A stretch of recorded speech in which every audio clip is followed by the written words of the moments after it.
दोस्तों, हमारा दिमाग वाकई एक अद्भुत अंग है। यह हमारे शरीर का कंट्रोल सेंटर है, जो हमारे हर काम को नियंत्रित करता है।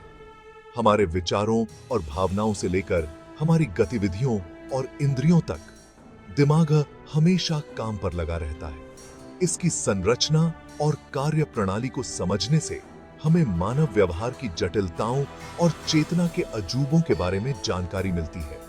कल्पना कीजिए कि दिमाग रे आईठिंगे अम्बेटे है एक विशाल जटिल नेटवर्क की तरह है। यह नेटवर्क हमें जानकारी संसाधित, प्रोसेस करने, नए कौशल सीखने और अपने आसपास की दुनिया का अनुभव करने की अनुमति देता है। यह हमारी रचनात्मकता, हमारी याददाश्त और दूसरों से जुड़ने की हमारी क्षमता के लिए जिम्मेदार है। एक बायोलॉजिकल मार्वल है और इसका अध्ययन दुनिया भर के वैज्ञानिकों और शोधकर्ताओं को मोहित करता रहता है। जैसे जैसे हम दिमाग के रहस्यों में गहराई से उतरते हैं, वैसे वैसे हम न्यूरोलॉजिकल डिसऑर्डर्स के इलाज और मानव क्षमता को बढ़ाने की नई संभावनाओं को खोलते हैं। दोस्तों, दिमाग अपनी जटिलता के बावजूद 3 मुख्य भागों में विभाजित किया जा सकता है: सेरेब्रम, सेरेब्रम, सेरेबैलम, सेरेबेलम और ब्रेनस्टेम, ब्रेनस्टेम। इनमें से प्रत्येक भाग हमारे दैनिक जीवन में महत्वपूर्ण भूमिका निभाता है। सेरेब्रम, जो दिमाग का सबसे बड़ा हिस्सा है, सोचने, सीखने और याददाश्त जैसे उच्च स्तरीय कार्यों के लिए जिम्मेदार है।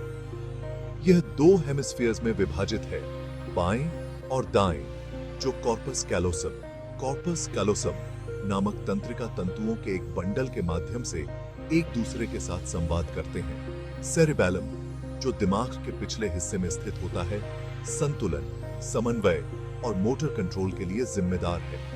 यह हमें आसानी से चलने, बाइक चलाने और जटिल गतिविधियों को करने में मदद करता है। ब्रेनस्टेम, सेरेब्रम और सेरेबैलम को रीढ़ की हड्डी से जोड़ता है।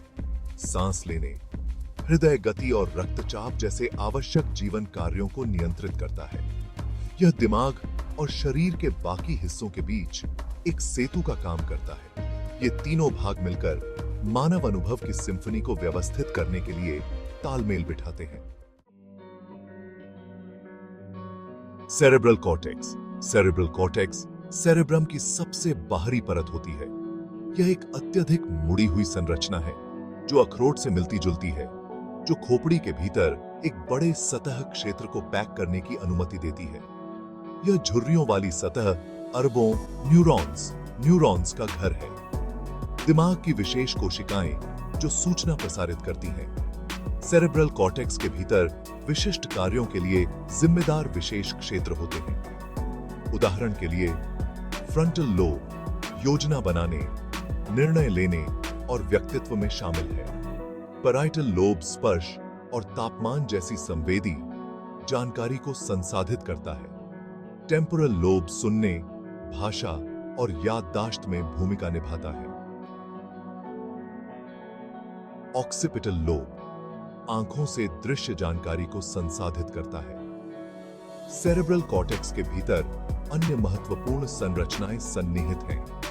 हिपोकैम्पस, जो एक समुद्री घोड़े के आकार का होता है, नई यादें बनाने के लिए महत्वपूर्ण है। अमिग्डाला, एक बादाम के आकार की संरचना, भावनाओं, विशेष रूप से भय और चिंता को संसाधित करने में महत्वपूर्ण भूमिका निभाती है। सेरेब्रल कॉर्टेक्स के ये परस्पर जुड़े हुए क्षेत्र हमारी धारणाओं, विचारों और कार्यों को आकार देने के लिए मिलकर काम करते हैं। सेक्शन 4, तंत्रिका तंत्र, संचार का एक network. The nervous system, a network of communication. दिमाग तंत्रिका तंत्र का केंद्रीय घटक है, जो एक जटिल संचार नेटवर्क है जो पूरे शरीर में फैला हुआ है। तंत्रिका तंत्र अरबों विशेष कोशिकाओं से बना होता है, जिन्हें न्यूरॉन्स कहा जाता है। ये न्यूरॉन्स विद्युत और रासायनिक संकेतों के माध्यम से सूचना प्रसारित करते हैं। न्यूरॉन्स में एक कोशिका, शरीर, डेंड्राइट्स और एक अक्षतंतु एक्सॉन होते हैं। डेंड्राइट्स अन्य न्यूरॉन्स से संकेत प्राप्त करते हैं, जबकि अक्षतंतु अन्य न्यूरॉन्स, मांसपेशियों या ग्रंथियों को संकेत प्रेषित करता है। दो न्यूरॉन्स के बीच संचार के बिंदु को सिनैप्स कहा जाता है। ग्लियल सेल, GLEL सेल्स, तंत्रिका तंत्र में एक अन्य प्रकार की कोशिका न्यूरॉन्स के लिए सहायता और इंसुलेशन प्रदान करती है। वे न्यूरॉन्स के आसपास के वातावरण को बनाए रखने में मदद करते हैं और मस्तिष्क की प्रतिरक्षा प्रतिक्रिया में भूमिका निभाते हैं। न्यूरॉन्स और ग्लियल कोशिकाओं का यह जटिल नेटवर्क हमारे विचारों, भावनाओं और कार्यों का आधार बनता है।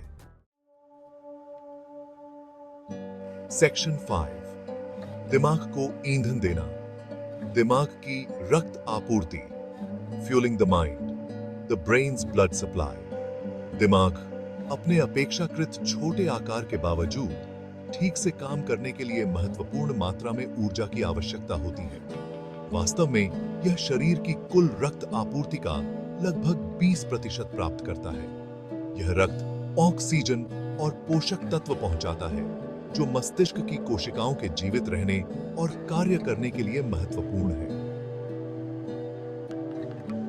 धमनियों के दो प्रमुख जोड़े मस्तिष्क को रक्त की आपूर्ति करते हैं। आंतरिक कैरोटिड धमनियां, इंटरनल कैरोटिड आर्टरीज, और कशेरुका धमनियां, वर्टेब्रल आर्टरीज।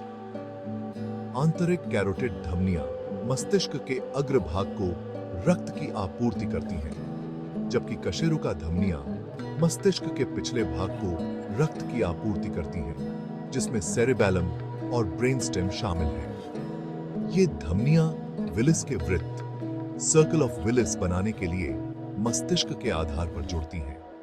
यह गोलाकार व्यवस्था एक सुरक्षा तंत्र प्रदान करती है।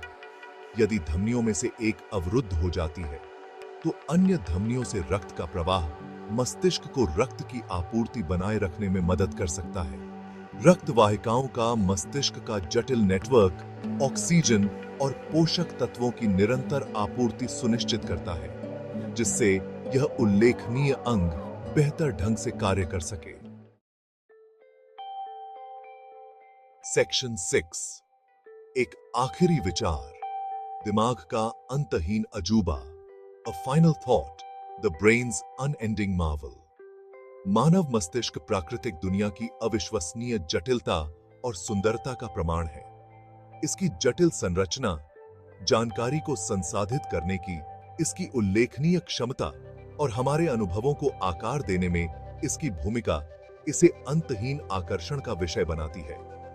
जैसे जैसे हम मस्तिष्क के रहस्यों का पता लगाना जारी रखते हैं, वैसे वैसे हम खुद को और ब्रह्मांड में अपने स्थान की गहरी समझ हासिल करते हैं। ठीक।